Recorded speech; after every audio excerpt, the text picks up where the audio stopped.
You're tuned in to Steve Megatron on Altered Geek.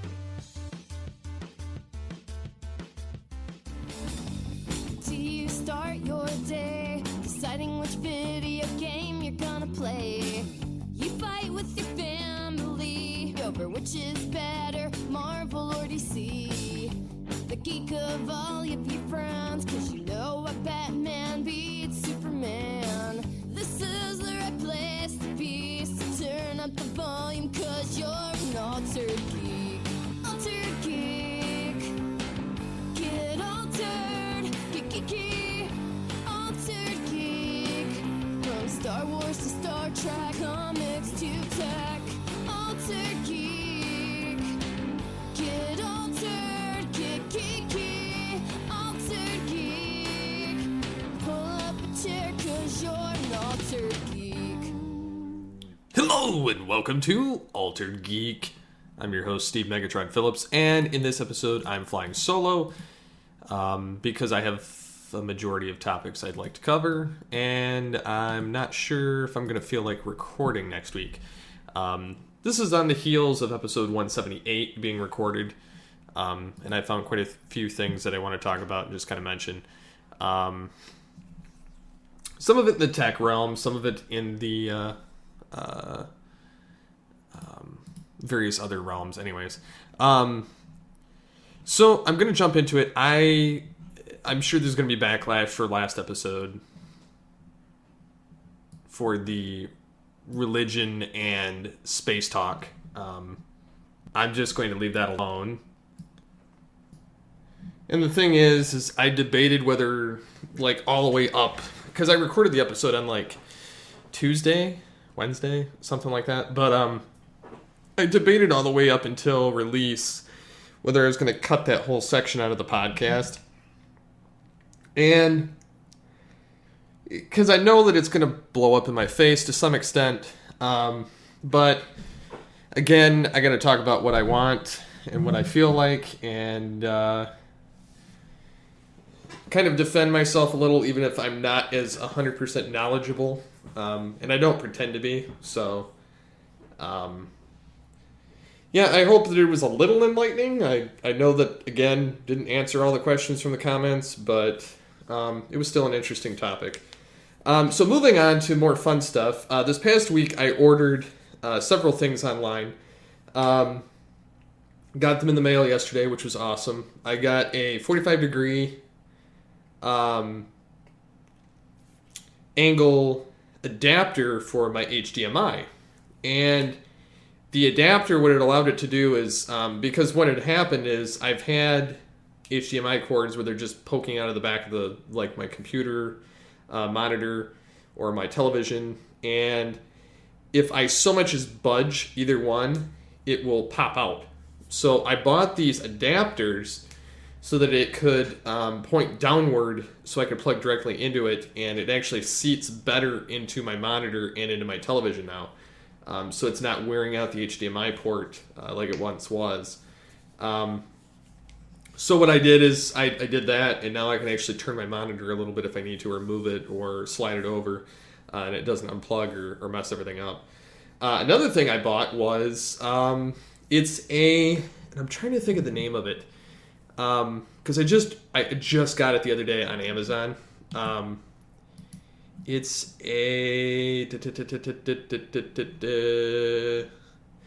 it's from StarTech.com. It's a 5-inch micro USB to USB OTG host adapter. So it's a micro USB male to a USB-A female on-the-go host cable adapter. What it allows me to do is plug into my Android cell phone. And I wanted this for a number of reasons. One of them was when I go to transfer all of my images or my video from my phone to my computer, specifically my laptop or my desktop, because I'm dumping it to a moving drive of a SATA, it takes forever to move over. For anyone wondering what that was, my cat just managed to knock somehow everything off of a bookcase and ran for cover like, I didn't do it. I'm not editing that out. You retarded cat, you. I hear you. So, anyways, this adapter, I wanted it because I was figuring I can plug in a flash drive to it. And it was only $4, so I was like, whatever. If it doesn't work, I'm not really that concerned with it. I probably would have blown $4 on, like, a couple of Cokes anyway. So, I bought this, plugged it into my phone, and I figured I can use it for, flash drives to dump stuff more easily because it's flash memory to flash memory. I figured, I know you can plug in a keyboard to it. I have not tried that yet. That's something I'm going to do, and I'll get to that later. But I did try, and Blue microphones, they only say that they work with iPhone. They never say, they'll work with iPad, iPhone, but they never say if they support Android, which always drives me nuts just a little bit, because I have always had Android. I've never had iPhone. I've never had iPad. I don't like Apple products. That's just me personally. So it irks me a little bit when I see that. Now, mind you, the Blue products generally plug in through USB or through some adapter anyway. So I was like, because I've always toyed with the idea of buying the $50 Blue microphone that folds up. I can't remember the name of it right now. It's just off the top of my head. But I always toyed with it because sometimes I'd record on my lunch breaks when I used to work from an office building, and I may yet do that again when it comes down to it when I move to Texas. But I was curious just to see if it worked. So I have the Blue Yeti microphone that I've had for probably since 2012, maybe 2011, probably 2011. That sounds about right. Anyways, this microphone's 5-6 years old. I've had it most of the duration of Geekcast Radio, and I plugged it in to my cell phone, hit the record button, and I started talking into it. And I started just saying this is a test, blah, blah, blah. And then just to make sure it was actually recording from that, not from the phone, I hit the mute button on the Yeti and started talking, and nothing came through on the phone's recorder. And I was like, oh, this is awesome. It works. So then I unmuted and finished it, and then I pressed stop and then played it back, and it sounded flawless. Like, compared to the microphone that comes built into the phone, sounded flawless. So that actually worked, and I was quite surprised and quite happy with it. I do intend on plugging in a phone to the, or not a phone, but because it is a phone, keyboard. I want to try a mouse just out of curiosity. I don't think it's going to matter. I don't think it's going to do anything, but I still think it would be fun to try. So anyways, that's what I did with that. So getting into some of the other products I bought a Logitech G602 gaming wireless mouse with the 250-hour battery life. And it comes, surprisingly, I opened it up, and it comes with 2 Duracell batteries inside. I was not expecting that at all. So anyways, I bought it because, one, I've been using a Microsoft mouse for as long as I can remember. And the issue I was having, and it's because I'm on the computer so much now. One, the wire, I was constantly hitting it under my desk, and it was just agitating the crap out of me. 2, my hand is so freakishly long, I have a hard time fitting my hand on the mouse, and it's done nothing but agitate my hand. So what I did is I was doing research for about 3 weeks, trying to find a mouse that was longer, and I probably could have gotten one that was longer yet, but the problem I was running into was cost, and I couldn't afford that much of a price. So this was $39.99 on Amazon. Mind you, I bought all of this on Amazon. But the mouse has 2 settings, one for faster DPI and the other one's slower, blue and green to differentiate. It's got 8 programmable buttons on it, and you can even reprogram the left and right click and the middle scroller button. And so I installed the software last night to try it out, and I programmed the 2 buttons closest to the left click to forward and back for the browsers. I did not program it for gaming because I used my Xbox controller. And the nice fact of this is I have a couple buttons. I did one to copy, one to paste, one to cut, one to undo, and one to go back, switch tabs in the browser, to go back and forth, so I don't actually have to scroll up to the top. It's a laziness thing. And then one of them tells the battery life to me. So, which is on the very top of the mouse, and it's got like 5 dots to show you what level it's at. It's got a nice little leathery top to it. It's got a side thing for my thumb to rest on. It's a lot longer, so my fingers actually don't stick off the edge. My pinky, I wish that there was a spot for that. There's not a spot for that to sit, or my other side finger, which I could live with. It's not ideal. I know that they sold mice that you could pop off and add on to pieces. I just couldn't afford them. They do have like this gigantic mouse. I just didn't want it. So yeah, I figured this one would be the best cost-wise to get me to where I wanted to go. And so far, I really enjoy this mouse. It's really nice. So yeah. So getting into some of the other gear that I've just decided to get. I was having issue with my Blu-ray player the other day. It's making a grinding sound, which I've never heard come out of it before. Almost like it was having a hard time starting up, or the fans were clogged. And so like I did due diligence. It wouldn't turn on anymore. It wouldn't, the screen. And my wife and kids were trying to watch Netflix, and because it's one of the smart Sony boxes.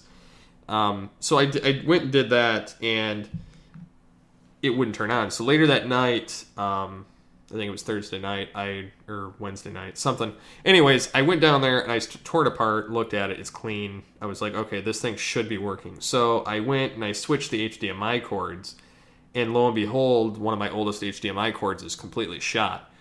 So I used the other one, which used to go to the Xbox, and I was like, okay, well, that's good to know, but it's still making like a grinding, like it's having a hard time functioning. So I talked my wife into purchasing a new one. Although I started talking to her about getting a smart mini PC. And you might be asking, so what kind? I didn't know that they had small PCs like the size of an external hard drive. And so I went looking, and I found it's called a CHUWI HiBox Smart Mini PC 4G of 4 gigs of memory, DDR3L, which is low profile. And then it's got 64 gig of solid state hard drive, quad core Intel X5 Z8350, 64-bit. This is one of the newer processors from 2017. One of the problems I was looking at when I was looking at these smart mini PCs was they were 2013 processors or 2015 processors. And I was like, if I'm going to go and buy one of these things that are over $100, I'm not getting something that's outdated completely. So, and the other problem was most of them wouldn't come with even 4 gigs of memory and 64 gig hard drive. Some of them wouldn't even come with a hard drive or memory or an operating system. One of the things that drove me to this specific box was not only the processor and the memory and the hard drive, but the fact that it was a quad core, it was an Intel, and it's a dual boot operating system. It comes with Windows 10 and Android 5.1. And one of the things that really drove me to it was it also has Wi-Fi. Bluetooth is Bluetooth 4.0, Wi-Fi is 2.4G and 5G, which my router has both, so that would be awesome because I can use 5G, and because it's literally the other room, or I can plug it in hardcore because I've actually got the Ethernet cord snaked into outlets across my house now. And it's a fanless design. It supports up to 28 gig extended capacity hard drive space by SD card. which is awesome because I probably will upgrade it at some point. But anyways, it's got Windows 10 on it. It's got Android 5.1. And you might be asking what the benefits of having both are. And I was thinking about it. I know Windows 10 has the apps. I really don't like the app system. So I'm probably going to disable a lot of that stuff and configure it so that it functions like a PC, like my tower does. Disabling a lot of the Windows updates, disabling a lot of the app-based system. I will use the Android-based system, however, to download like Netflix, Hulu, and all of the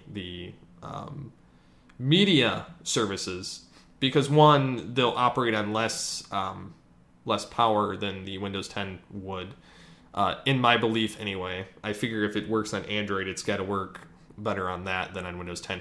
However, it is Android 5.1, which they're at like 6.1 now, which is a bit old, and I'm not quite sure if the software will still work, but if it doesn't, then I guess I'll just have to use Windows 10. But it's not a total loss because, again, it's $139 free shipping. So I figured I could use this because it's got Intel G8 HD graphics. It's this whole thing, just the way it was designed and the way I was looking at it. It just looked like a superb box. Anyways, it's got a reset button on it. It's got a power button. It's got a 3.5 millimeter headphone jack, Ethernet port, HDMI, USB 3.0. It's also got an SD card slot and two USB 2.0s. The benefit of this is also I can stream things from this box and send it to my phone. And send it to my television because it's got a Miracast type of setup on it too. Supposedly, you can play some games on it, and supposedly you can enjoy various 4K Ultra HD movies and high quality stuff and whatnot. So I'm kind of curious what that will be for me when I go through this. I do want to test it out, putting games on it. I'm not sure what capacity. I've already talked to my wife. I'm probably going to put some emulators on it because we used to own a lot of the stuff. I'd probably put like an SNES and a Sega and some of the other stuff. And I have saved games from some of the systems, so I'm going to see if I can get those to work in the emulators. But I was really excited about this because of what it is. However, you're asking probably, where's the Blu-ray drive? So being that I'm going to replace my Blu-ray player with this, I had to buy an external Blu-ray drive because none of these mini PCs come with them in the size capacity I was looking for. Because this box can be mounted to the back of your TV if you have a VESA slot on the back of your TV, which mine does not. So it's just going to have to sit behind it unless I Velcro it or I stick it to the wall. I purchased also a Memorex Blu-ray writer multi-format external slim, and it's a high-speed USB 2.0 device. So that's already one USB device taken by this on this box that I have coming, and so I'm going to Velcro that to the box so that it's always attached. But I'm also going to be able to use this with my PC, which will make it easier when I review footage of stuff or DVDs and Blu-rays that I get sent, so that I can actually get screen grabs for my PC. And it was only $35, which is surprising, but Memorex doesn't make them anymore, which is why.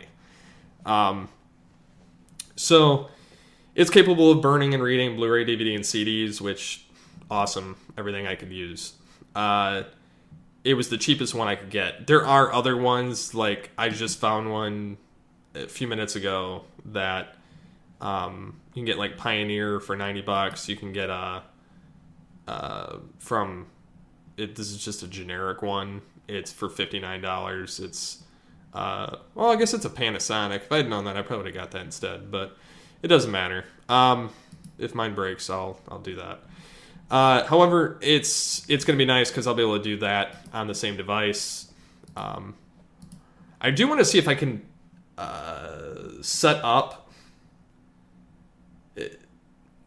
I want to see if I could set up like maybe it'll make a good spot for doing my video show. I don't know. Set up something where I can possibly edit, or I want to see if it'll edit video on there or play games. I'm just really curious about that. So anyways, I ordered as well a ultra slim foldable aluminum alloy wireless Bluetooth keyboard with pocket-sized built-in rechargeable lithium polymer battery. And it supposedly works for iPhone, iPad, smartphones, iOS, Android, and Windows. It literally is the size of a smartphone, and then you fold it up, or you fold it out, and it becomes a keyboard. And it's only the necessary keys. It's mostly like the center of your keyboard. There's no F keys. There's no escape key.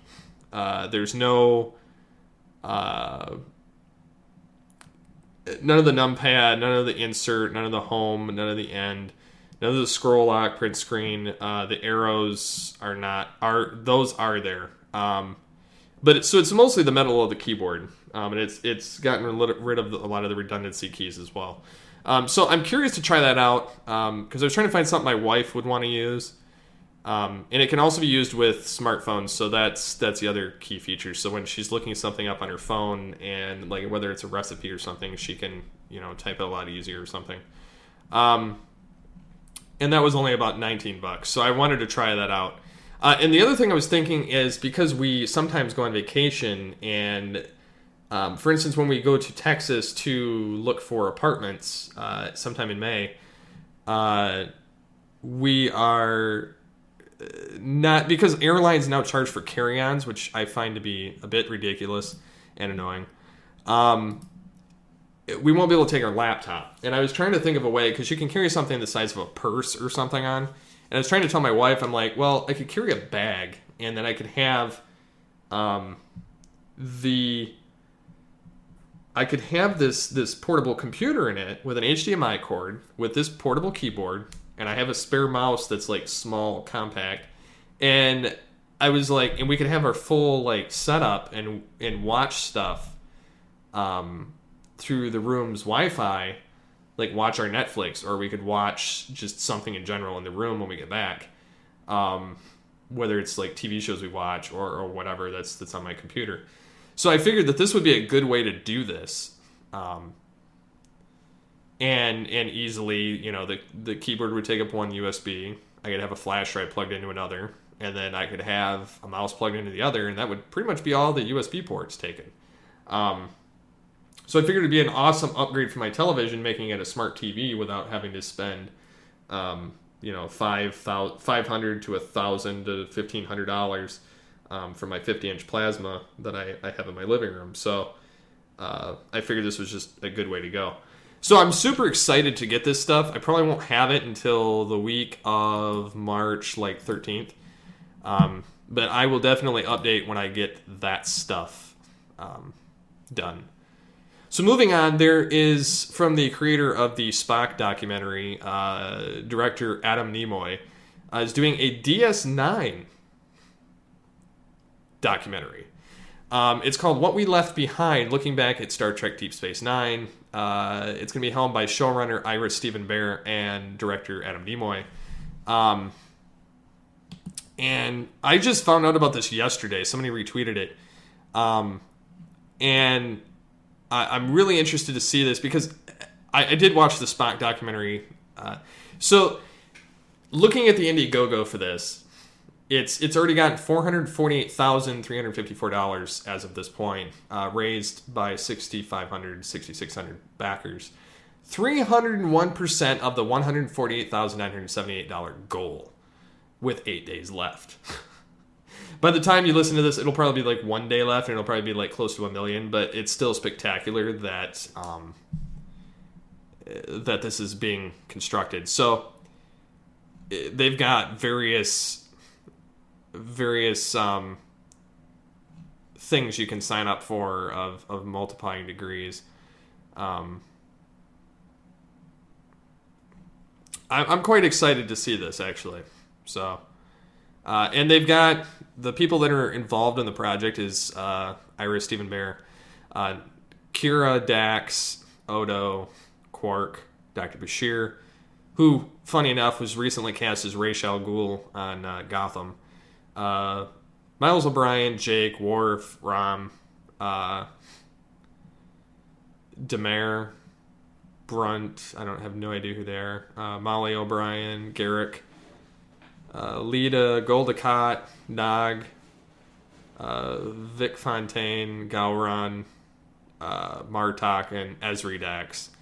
So yeah, they've got pretty much everybody but Benjamin Sisko, which is hilarious that he's the only one not on this. So yeah, it's pretty full cast there actually. So yeah, they've got all kinds of interviews and pins and shirts and everything associated with this. It's actually quite awesome. I would love to see a TNG one of this, and because basically Spock, for the love of Spock, was, it was basically like TOS. So I'm curious to see what this does. And I'd like to see TNG before any of them pass away as well. So that's kind of partially it. Moving on, since we've got that. Comicbookmovie.com has come up with their 6 actors who could play Nightwing in the DC Films universe. One is Taron Egerton, who is from the Kingsman films. I could see him playing that believably. I don't know. I think that any of these people that they choose in here, though, will not be chosen, because that's what happened when the Batman, like when they had the list for the top 6 actors who could play Batman in the DC Films universe, they had like people from all over the place, like all these like high profile, like either films or television shows. So they have Stephen Young in there from The Walking Dead as Glenn on there as well. They have Andrew Garfield. I really doubt that they're going to get John Boyega. They could have him play as I don't see him as a Nightwing. I see him as the it's Blanchard. If he was here, he would know. It would be Lucius Fox's son, like Batwing. I could see him as a Batwing or one of the Robins, because they did change that recently, so that one of them would be him. They have Adam Driver. They're not going to take anybody from Star Wars. I'm sorry, they just won't. And then Dev Patel. Never heard of this guy, but he's from, it looks like, Chappie, Slumdog Millionaire, Marigold Hotel, Newsroom. I just don't see any of these people playing it. Egerton is about the only one I could see playing out of this list. But time will tell. We've been proven wrong, so yeah, we'll see. So Tron 3 isn't entirely dead, director insists. The only reason that it's been put on the back burner is because of Disney's wild success at the box office with properties they purchased after Tron Legacy was made, which was Marvel and Lucasfilm, which they've been banking on, so they're probably figuring why bother with Legacy. So it's funny, Disney acquired Marvel for $4 billion in 2009, and then following 3 years later by the purchase of Lucasfilm for $4.06 billion. So yeah, the Tron Legacy netted $400 million worldwide on a production budget of $170, and then so it gets nowhere near close to the multi-billion-dollar returns seen by all of these other franchises. So I can see why they haven't made it, but I really would like to see the Tron Ascension or Tron 3 before these people are too old or aged out of it. Especially if they're expecting maybe to have Jeff Bridges. So yeah, I don't know. This is a little disconcerting here. I didn't even know that this was something, but apparently CBS has come up with a Big Bang Theory prequel. I did not know that this was something that was going to be done. So CBS has cast Ian Armitage, Big Little Liars, to play young Dr. Sheldon Cooper in Big Bang Theory prequel Sheldon. Oh, so this is going to be a show called Sheldon. Or maybe that's, yeah, I don't know. And then they've got Zoe Perry as from Scandal playing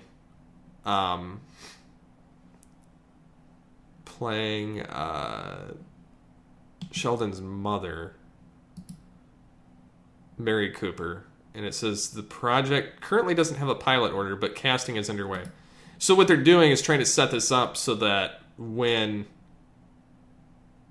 the show does go away, they've got their backup built in with the mythology. I just don't see how doing a prequel will work. I mean, didn't they try that with Sex and the City and some other shows like that, and it just bombed? Like, I just don't... I just don't know how this is going to go down. Yeah, I don't know why they're trying to do a spin-off of Big Bang Theory. Like, I think it's something that's... It's like How I Met Your Father. Like, how is that going to play out with How I Met Your Mother? Like, it's... To me, I just don't see the purpose in it of going back and doing a prequel series. I mean, they do look remarkably close. Like, at least the mother role looks remarkably close, so she could fit very well on that. But it says the details of the Sheldon project are sketchy, but it's described as a Malcolm in the Middle-esque single-camera family comedy centered on the child prodigy Sheldon character at age 10. He lives in Texas with his older brother George, fraternal twin sister Missy, and their mother Mary Cooper on an overtly devout evangelical Christian, and father George Cooper, an alcoholic who is never around. And it's again going to be done by Chuck Lorre. And it says Steve Malero and Parsons, who had the idea and took it to the Big Bang producers, Bill Prady, is also expected to be involved. And it says that everybody's supposed to get big raises coming back. So I did not know that this was something that's interesting, but I don't know how well it's gonna play off. So I guess time will tell on that. That was out of left field. Disney Lucasfilm trademarks mysterious new Star Wars title called Star Wars Rivals. If I'm betting my hedges here, I think that it's going to be a Star Wars Rebel continuation after Season 3, because that would be the logical way to go with it. Because Disney doesn't seem to hold on to things past Season 3. That's just... It's highly unlikely, so I would be surprised. I guess we'll see what happens, but that kind of is interesting, to say the least. So on March 2nd, DuckTales first look displayed, and you get to see the various characters and the voices for the Disney XD. The animation looks odd. It looks very much like the Mickey Mouse short bits that are 2D animation that they've been doing, that really like almost dirty looking Mickey Mouse cartoon that are like 3 minutes. The Scrooge McDuck sounds very similar. They've got Launchpad, sounds very similar. Donald Duck sounds exact. Of course, yeah. It's David Tennant is Scrooge, Danny Pudi and Ben Schwartz and Bobby Moynihan as the voices of Huey, Dewey, and Louie. Kate Micucci as Webby Vanderduck. Beck Bennett from SNL as Launchpad McQuack. Tax Olangondoy as Mrs. Beakley, and follow the family around. I don't know who's playing it's almost got like a Samurai Jack mixed with that Mickey Mouse cartoon, and then they're trying to take those aesthetics and do the old DuckTales cartoon but do it new. It looks interesting. I'm gonna give it a shot. I kind of want to watch it. So yeah. And then, of course, I've seen the recent Guardians of the Galaxy 2 trailer. Looks awesome. Then they show off Kurt Russell as Star-Lord's dad. I know nothing of the mythology, but still looks like a fun movie. Pirates of the Caribbean 5 official trailer 3 drops, showing how the characters for Bardem, how him and his crew ended up basically dead, and they're saying that rage kept him alive. So, yeah. That's why he looks like a swamp thing. And I guess he goes around and hunts pirates. And so it's supposed to be the final saga. They're supposed to do this 5 and 6. It's going to be a 2-parter. This is the final adventure begins. So yeah, they're gonna basically kill it after the 6th film. But it shows like a de-aged Jack Sparrow on the Black Pearl, attacking Bardem's crew and taking them out. And then you see Jack Sparrow with the bottle that he took at the last film, and he's gonna find some way to get the pearl back to normal size. And then you see the undead monkey back on the ship that scares crap out of him. And then it's gonna have Orlando Bloom as Davy Jones, like, showing up at some point. So I'm looking forward to this because it's gonna bring everybody full circle and kind of end it. And then they've kind of almost pulled the Curse of the Black Pearl, with the male female love romance young British couple. They've almost got that in here again, so it's going to be an interesting film, to say the least. I'm excited for this more than I have been for the last 3, so we'll see. So yeah, I mean, I think that's about all the stuff I got at this point, and I'm not really sure what else I'd want to talk about. I do want to mention, though, that I have been getting back into the voiceover realm. I've got some people that are looking to get me as Beast Wars Megatron for some projects, and then just for some audio fun, and then a couple of other trailer-esque type of scenarios. So I guess we'll see what happens with that. I'm not entirely sure what's going on, but I guess I will find out soon. So I am really looking forward to seeing Logan. I know I mentioned that in the last episode. Patrick Stewart would play Professor X again for Deadpool. That's funny. So I'm looking forward to seeing Logan. Hopefully I see it by the time this airs. From everything I've heard, it's supposed to be the best X-Men movie of all time, and the most realistic and down to earth. So I'm really looking forward to seeing what happens in this case. So what are you guys looking forward to, and what topics would you guys like to hear for episode 180? I'm going to be pre-recording a couple of these. I'm not sure what topics I'm going to be doing. I know I'm going to do a review of once I get that set-top thing set up on my television. I do plan on doing, for some episodes in the 180s, a live stream of the show on YouTube. I want to kind of go with, and I'm going to cycle back through a lot of old episodes and find questions that I don't think I've answered, or at least do an up-to-date answer of them, through the last 180 episodes, which is insane. And I'm not sure what I'm going to do past 200. I know that I'm going to take a little break in August. I know I'm going to have a break for a week in May, but I'll probably have a pre-record come out during that time, just so I don't have to worry about having lack of content. So what are some games you guys have been playing? Some movies you've been watching, some television shows you've been jumping through. I'm just kind of curious to see what's new in your guys' world, as opposed to what's new in mine, and the geek realm of Geekcast Radio and Altered Geek. I know that I do have some stuff coming up soon. I'm not sure if I want to divulge on it yet. I do have stuff on the superhero front as far as like talking about some of the TV shows that have come out. And I do have a kind of controversial topic I'm going to bring up at some point. I'm just not sure when I want to do it. I'll probably wait. It'll probably be like next week or the week after. Probably the same week I do Logan, just to kind of see what happens.